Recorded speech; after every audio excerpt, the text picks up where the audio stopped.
আমি ইসপিয়া Mamata, management information সিস্টেমে MBA করছি ঢাকা ইউনিভার্সিটি। আমার টপিক হচ্ছে ব্যবস্থাপনা। ব্যবস্থাপনা সম্পর্কে বলার আগে এটুকু বলা যায় যে নর্মালি আমরা সাধারণ মানুষ মনে করি বিজনেস স্ট্র্যাটেজিতে যারা করতেছে বা বিজনেস স্টাডিজ যারা করতেছে ব্যবস্থাপনা শুধু তাদের জন্যই দরকার।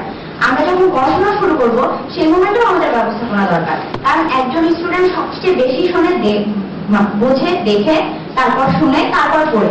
পড়ার জন্য উপকরণ তার হাতেই থাকছে বই, আর টিচার ক্লাসে থাকছে তাকে কোনো লেকচার শোনানোর জন্য। আর থার্ড টিচারের যেটা করা উচিত বা সে বাইরে থেকে শেখা উচিত, সে এমন কিছু দেখবে পরীক্ষার হলে তার বইয়ের কথা মনে করার আগে সেই জিনিসটা মাথায় আসবে যেটা তাকে ওই কোশ্চেনগুলো মনে করাতে সাহায্য করবে। তো ব্যবস্থাপনার ক্ষেত্রে ব্যবস্থাপনার জনক হেনরি ফেল বলছেন যে ব্যবস্থাপনা এমন একটা প্রসিডিউর বা এমন একটা ওয়ে যা তোমাকে বেস্ট ওয়ে খুঁজে বের করতে সাহায্য করবে। এখানে দেখা যাচ্ছে যে ম্যানেজমেন্ট হচ্ছে ম্যানেজ দেন মেক দেন টিচ ক্যারফুলি। যখন সবগুলো আশেপাশের মানুষকে তার উপকরণগুলোকে আমরা সঠিক উপায়ে ম্যানেজ করতে পারবো, সঠিক কাজে লাগাতে পারবো, তখন সেটা ব্যবস্থাপনার অন্তর্গত হবে। একজন মানুষের সামনে অনেক পথ খোলা আছে, সে চাইলে তার পছন্দের যে কোনো পথে যেতে পারে, কিন্তু কোনটা তাকে প্রফিট এনে দিবে, কোনটা তাকে ভালো পথ চলাবে, সেটা শুধু ম্যানেজমেন্ট বলতে পারে। না হলে সে ভুল পথে চলে যাবে, তার সম্পূর্ণ পরিশ্রম বদলে যেতে পারে অনেক ক্ষতির দিকে।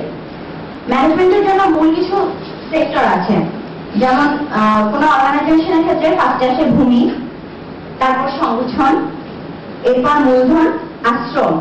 যখন এই চারটা জিনিসকে একজন দক্ষ ব্যবস্থাপকের মাধ্যমে সঠিকভাবে সঠিক পথে পরিচালিত করা যাবে, তখন সেটাই হবে সঠিক ব্যবস্থাপনা। এখন ব্যবস্থাপনার কার্যচক্র, যখন আমরা ম্যানেজমেন্ট করবো সেই ম্যানেজমেন্টের একটা প্রপার ধাপে ধাপে যেতে হবে। ধরা যাক আমরা একটা নর্মাল ইউনিভার্সিটির পিকনিকের কথাই বলছি, সেখানে প্রথমে আমাদের পরিকল্পনা করতে হবে আমরা কোথায় যাব, কিভাবে যাব, বা কবে যাব, টিচাররা পারমিশন দিবেন কিনা। সেরকম ভাবে সংগঠনের ব্যাপারটা আসছে যে আমরা আশেপাশের মানুষগুলোকে, সব স্টুডেন্টকে, প্রতিগুলো ব্যাচের স্টুডেন্টকে, বা আমরা যদি কোনো অর্গানাইজেশনের ক্ষেত্রেও ধরি যে একটা নতুন প্ল্যান্ট ওপেন করবো, তো সেই ক্ষেত্রে আমরা প্রত্যেকটা বিভাগের কর্মীকে আমরা পারফেক্ট ভাবে সংগঠিত করতে পারছি কিনা। এরপর কর্মী সংস্থান, আমরা পড়াবো স্টুডেন্টদের কিন্তু নিয়ে আসলাম মাঠের কর্মী, তাহলে তো সেটা সম্ভব না। তো কর্মী সংস্থান এমন হতে হবে যে সে ওই কাজে পারফেক্ট। একজন হিসাব বিজ্ঞানের লোককে দিয়ে যেমন ইংলিশের কাজ হবে না, সেরকম ইংলিশের লোককে দিয়ে হিসাব বিজ্ঞানের কাজ হবে না।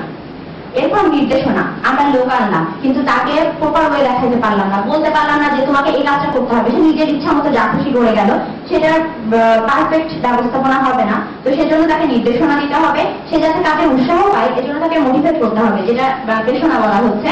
সেটা যে কোনো ভাবে হতে পারে, তাকে আমরা প্রমোশন দিয়ে প্রেরণা দিতে পারি, তাকে আমরা কিছু এক্সট্রা পেমেন্ট দিতে পারি, তার সাথে ভালোভাবে কথা বলতে পারি, তাকে একটা ভালো কাজের এনভায়রনমেন্ট দিতে পারি।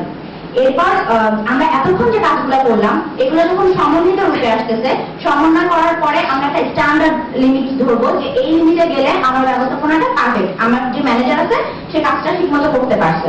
তো সেটা হচ্ছে নিয়ন্ত্রণ। এই পর্যন্ত আসার পরে একটা টোটাল পরিকল্পনা শেষ হয়, তারপর যখন আমরা নতুন প্ল্যান করবো আবার এটা পরিকল্পনা থেকে শুরু হবে। এরপর হচ্ছে ব্যবস্থাপনার উদ্দেশ্য, এত কাজে করবো, এটা কেন করবো। আমরা যে কাজে করি না কেন, বিজনেসের মানুষের মেন উদ্দেশ্য প্রফিট, মুনাফা অর্জন ছাড়া বিজনেস পিপল কোনো কাজই করে না। এমনকি আমাদের টিচাররাও বলে যে মানে নাথিং ইজ আনপেড। যতই বলা হোক বিনামূল্যে পণ্য বিতরণ করা হচ্ছে বা কিছু, কোনো কিছুই কিন্তু আনপেড না। তো মুনাফা অর্জনটা হচ্ছে যে কোনো ব্যবস্থাপনার মেইন উদ্দেশ্য।